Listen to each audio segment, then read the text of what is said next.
Barbara. I'm Cheryl. And I'm Naima. We're three Black moms.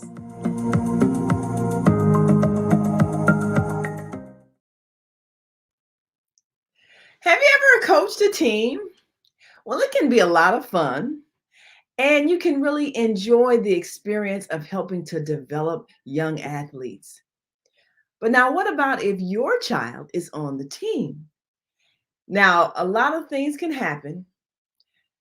I've seen situations where maybe the child is on the team because the parent is the coach, but the child's not that good.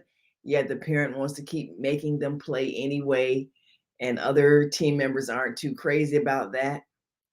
I've seen situations where the child is good, but the parent is also a little too pushy, a little too emotionally involved, and definitely making it not fun for the child.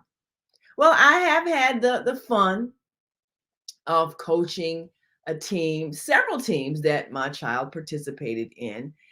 And for the most part, it was a positive experience. I think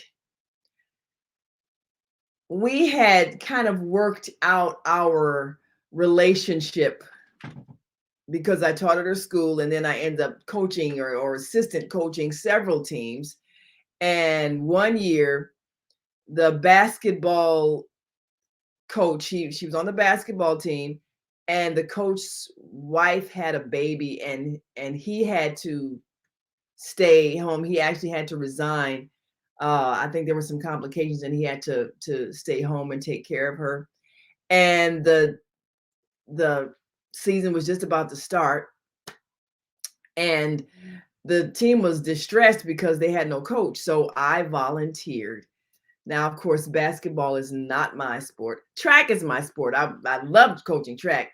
But the year that I coached basketball, that was kind of interesting because I knew nothing. And I went online and, tried to come up with plays and got the boys basketball coach to help with developing drills and everything.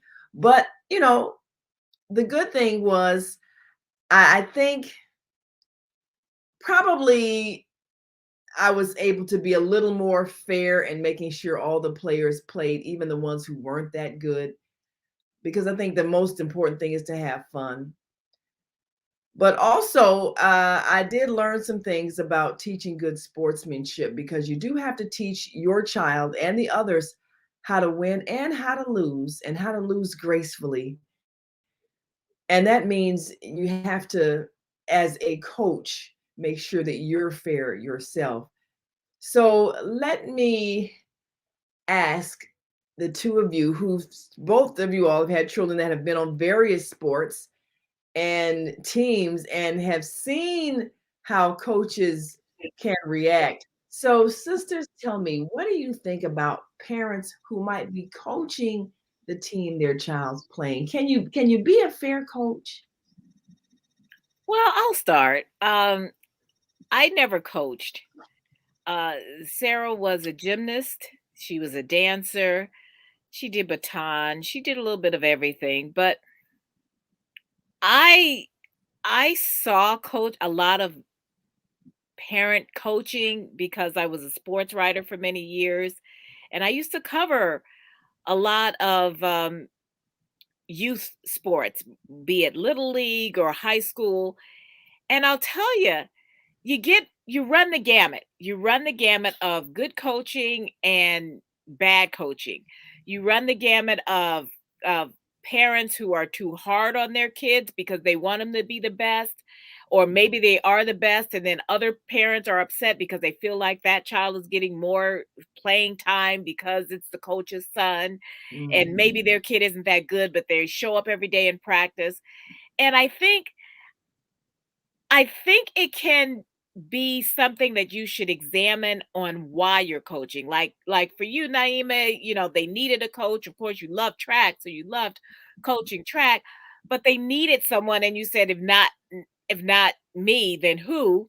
Right. But sometimes, and we all do it. Let's not lie. We all live vicariously through our children. Yeah, we want them to win, We want all them of to that. win, we want them to be the best, we want and we all do. So let's not lie and say, "Oh, no, it's all about having fun." No, it's about winning.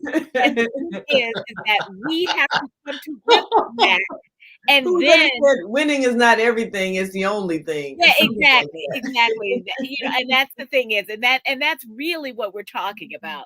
So, so once we get that in our heads and in Yeah, our hearts and understand and sit with yeah, that and say, okay, yeah. that's Be kind of the honest. ugly part of me.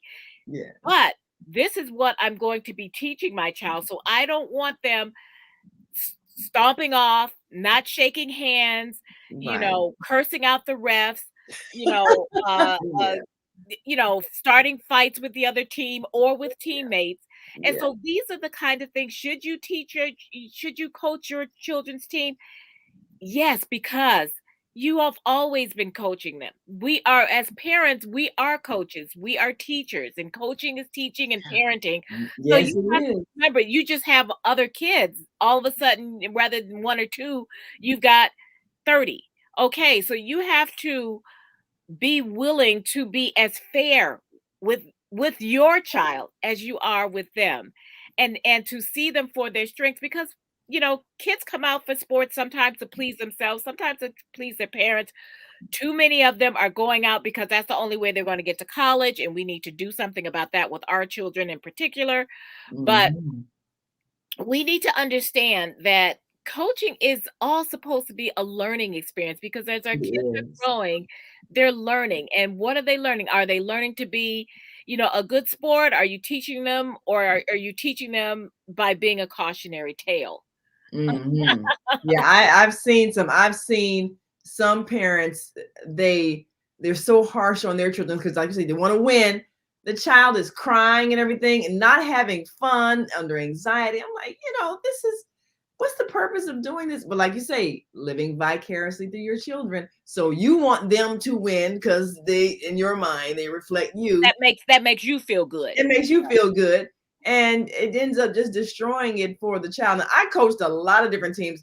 I think I started out coaching the double dutch team at Betty Shabazz. I think that was one of the first sports teams that we had. And from there, the sports program just grew. So after that, I was coaching track, and then I helped with coaching the cheerleaders, and then like I said, end up the basketball coach had to resign and end up coaching the girls basketball team. So I end up in a lot of different capacities. And Zakia, she was on all those teams. And I was gonna say, she must have been so tired of you. I know. That's why I gave her back when she went off to college, because I was just on all the coaching all the teams and everything. But we spent a lot of quality time together. Now, I have never coached any teams, but I have had the opportunity to practice quite a bit of nepotism myself. Uh, in the different types of group things with kids where I am like the one who's going to be picking children, like say it's for some kind of activity or event. I always pick my own children first. I always gave my own children the first choice. Mm. Um, I kind of frowned upon parents who treated their own kid like they were the last of the last of the last. They didn't pick their own kid until they were the Mm. very end because they Trying to be didn't want fair, to appear biased. partial Yeah. or prejudiced. And I Mhm. was like, too bad, if I'm picking my child, I'm going to let my child be first. Uh, there will come a time in life when somebody else is not going to pick them first, but they're going to know that their mom chooses them first. Forget So about there you trying to go. look fair and all that stuff. So what we're saying here is that today's thing is that we're all a cautionary tale. Well, I think, and in some sense, especially with the basketball team, I think Zakia got a lot more playing time than she might have if someone else had been coaching. Because and she scored a couple of points, Uh, the team overall, you know, it was one of those development years. You know, a lot of people didn't really They know were how to bad. It's play, okay. but it It's was okay. okay. You know, because we want you to have, we want you to have fun. We want you to be able to compete. And you know, okay, that might not be your best sport, but that's okay. You know, have fun anyway, play anyway, Yeah. and we'll go out for pizza afterwards so everybody feels better. Mhm. You know? But I think um because I made sure all of the children played, I think she probably got more playing time than she otherwise might have because she wasn't necessarily the best player in that particular sport, but she was okay, you know. Mhm. But I think another coach might have favored somebody else who might have, you know, been a little more skilled with dribbling or, you know, a little more accurate with shooting and that kind of thing. Somebody who could play.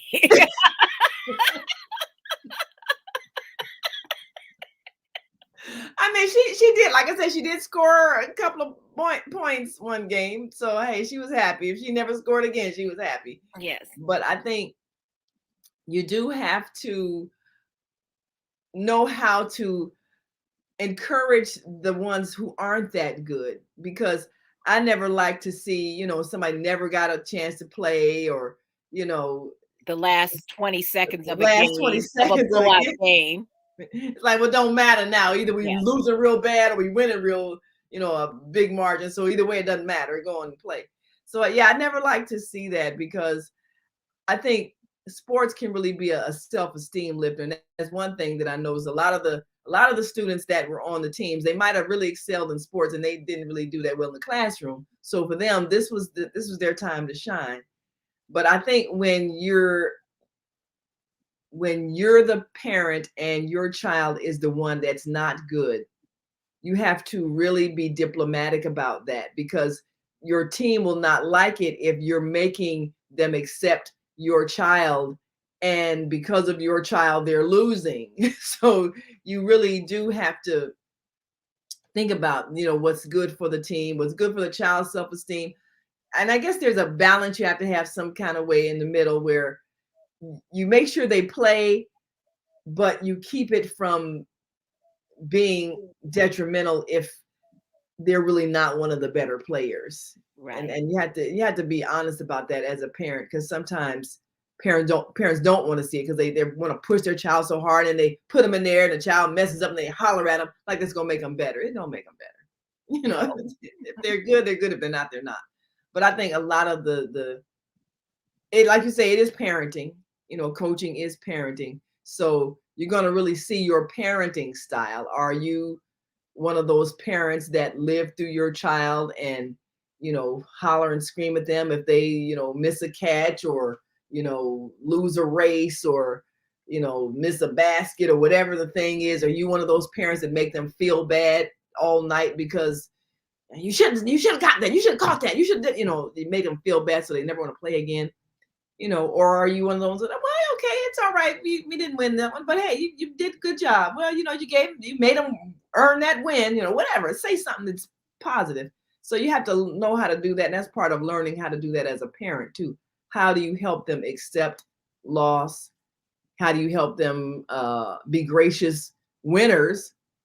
Yes.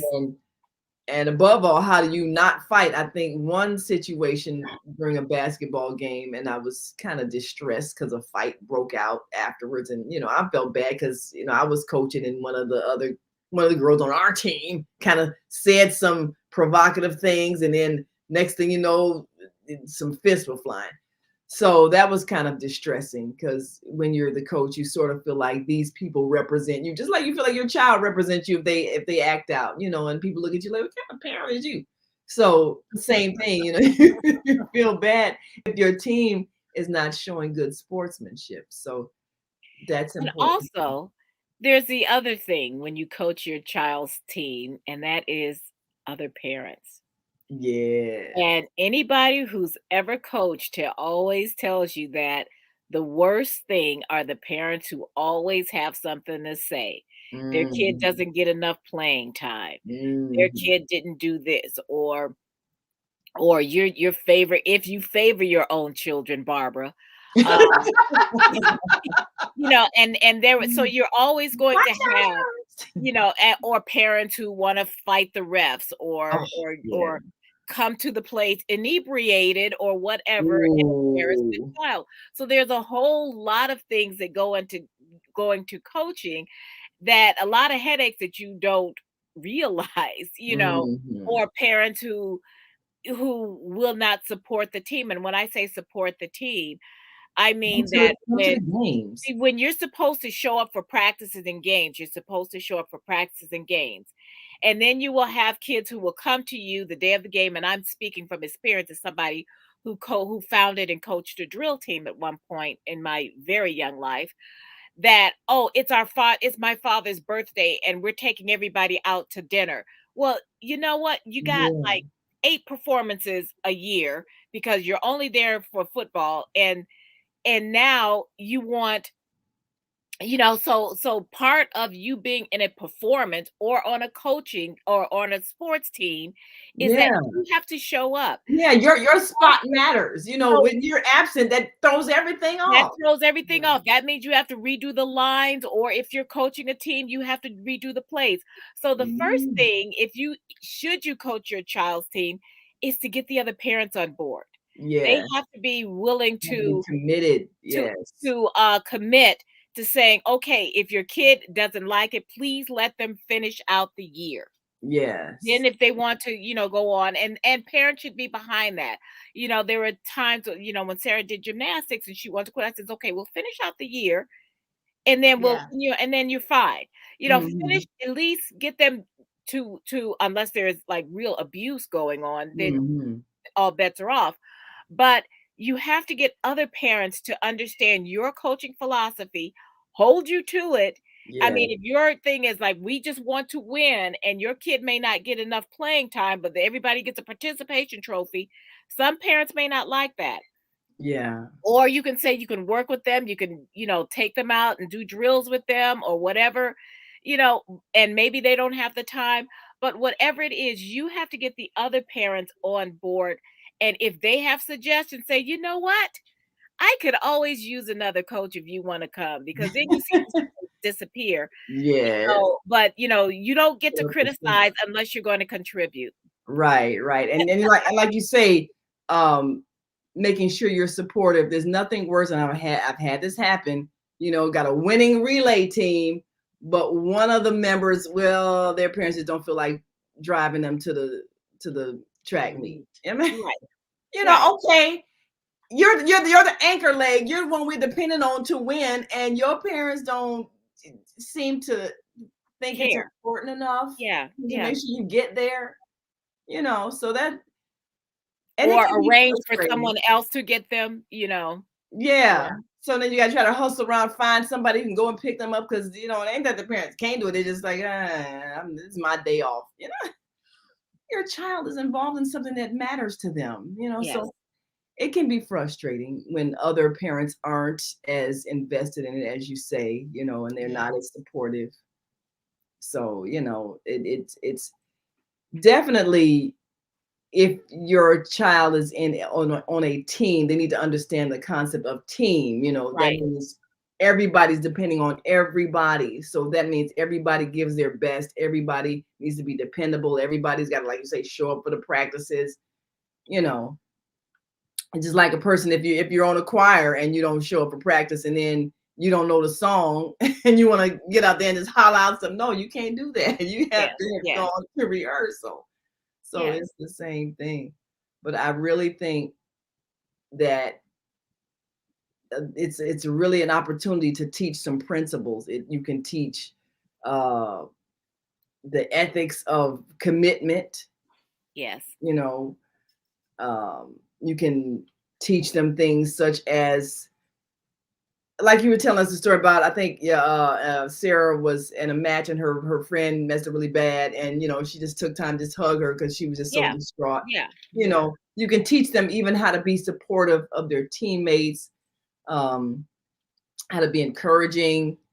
I remember on the cheerleading squad, they were doing a cheerleading competition and they had this routine, and one of the girls just couldn't get it, and I think Zakia and her friend Armanda had made up the routine. It was one of them, really, complicated kind of steps. And one girl just could not get it. I mean, it's like her brain just couldn't get the rhythm. And they worked on her and worked on her, worked on like hours and hours and hours after practice. And she finally, I guess it clicked, because the day of the competition, she nailed it perfectly. And we were like, all just cheering because because it was so. She might be watching the show too. But it's good though. But the thing about it is, you want them to encourage each other, right, and support each other, and not be like, oh, how come you can't get it? But be enthusiastic, be willing to set somebody aside, because we do that, and I dance. And sometimes when we take a break and dance and somebody can't get a step or something, if I've got it or somebody else has got it, we just kind of practice it, and oh, okay, it's this what you're missing. I see that you're missing. A lot of times the teacher will pick it up, but sometimes we kind of pick it up from each other. Where even though we're just people who just dance for the pleasure of it, we consider, as a classroom, we kind of consider ourselves a team. And when we do perform, we feel like a team. So it's important for everybody to get it, because if one person stands out because they don't get it, that makes the rest of us look bad, Right. So when you're coaching your children or someone else's children, you're also teaching them, you know what, we're all in this together. Together. That's can't get the drill. If you have to spend all an hour afterward, shooting free throws, and so that if at one time that somebody fouls you at the end of the game, and that shot means whether you win or lose. Yes, and they're fouling you because you haven't made hardly anything, any of the layups, but they don't know that you spend hours and hours doing free throws. You just won the game, but that's because somebody else is saying, you know what, let me do this with you. And then you're teaching children to help each other. And I think that that's something that, during this time where we talk about how divided our country is, but we're divided as people because we're all angry all the time. Yeah. And we're ticked off all the time, and we don't understand why this person's moving too slow and that person's moving too fast. And we need to kind of calm down, say, you know what? We're all in this together. Let's just give each other a break, and let's just figure out what we can do to help each other. And that starts with teaching your kids that when they're little, when they're on a team, when they don't make the state meet, and then they say, well, I'm going to go because my teammates are going. So I'm going to go to cheer them on. That's who we want our children to be. And so when you coach your child's team, think about who you want that child to be. Not necessarily being a bad winner where, they get the scholarship, but they're a jerk. You don't want that. You don't want that for your child. We have a person who will cheat to win, because you've made it like winning is everything. That's how you get those folks that take steroids and end up getting all their titles and everything taken away later. So you want somebody who has ethics and will insist that their teammates also have ethics. Right. Yeah. So I think that there's a lot of lessons that can be learned through sports, through activities, through team activities. There's a lot of lessons you can teach. And as a parent, there's a lot you can learn, even because sometimes you even learn what other people's children might need in terms of encouragement or support or self-esteem building. They might be missing that sometimes, and maybe they don't have the parents who show up at the games, and you need to be the parent for them. Then you need to be the cheerleader for them. Yeah. So I think a lot of times we do learn. We learn a lot from getting our children involved in team activities. And now, what would you say is the earliest you would get your child involved in a team? Because I've seen what I think I guess it was 5th grade, middle school? Oh no. You know what? Kids start playing like soccer and stuff when they're 4 like and 5. 6 years old, 4 and 5. Yeah. 5, and Sarah played T-ball. I think So she can was you teach that at 4 and 5? Can you teach cooperation, Yeah, teamwork? you know that what? kind You of can thing? teach a lot of things at that age. Like she started dance at 3. So they Yeah. learn how to, be with other kids, because at that point they know how to be with other kids. And obviously they don't, a lot of the thing with t-ball, they're hitting them off the tee. So it's a lot of hand-eye coordination. They're just teaching them like the basic skills of running Hand-eye around, getting coordination. fresh air. Sometimes they run around the wrong way, whatever. And it's just about having fun and Yeah. just being out there and kind of learning something. And parents, and it's everybody. Like I remember there was a coach that said, "Oh, you know what? We always, tie, because every time somebody scored, no matter who scored, I gave both points to both teams." So, It didn't matter. I remember so it that. didn't matter, and the kids don't really care until you make them care. But Yeah. I wanted to say something before we close, because I've used this in my dance class, because I saw this and I don't remember who said. I think you can even get it on a shirt, but I saw this on Instagram and I really liked it.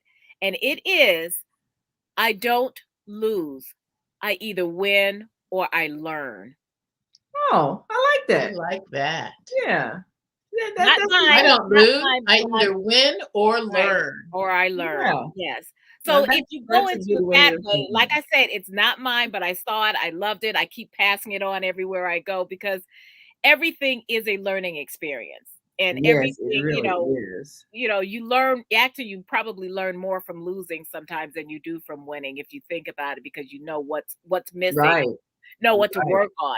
If you're winning all the time, you don't You don't have a challenge. have a You challenge. get So we're better. learning, and when we coach our children or other people's children, we should be cognizant of that.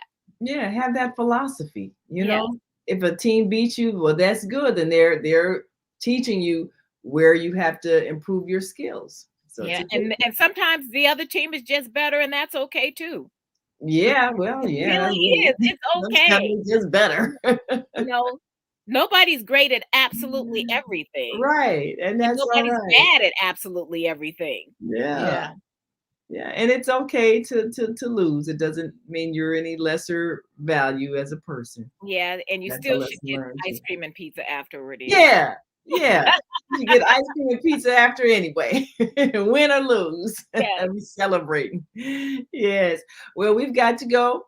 Make sure you follow us on Facebook and subscribe to our YouTube channel, Three Black Moms. Until next time, I'm Naima. I'm Cheryl. I'm Barbara. Be a good coach. We're 3 Black moms. Bye.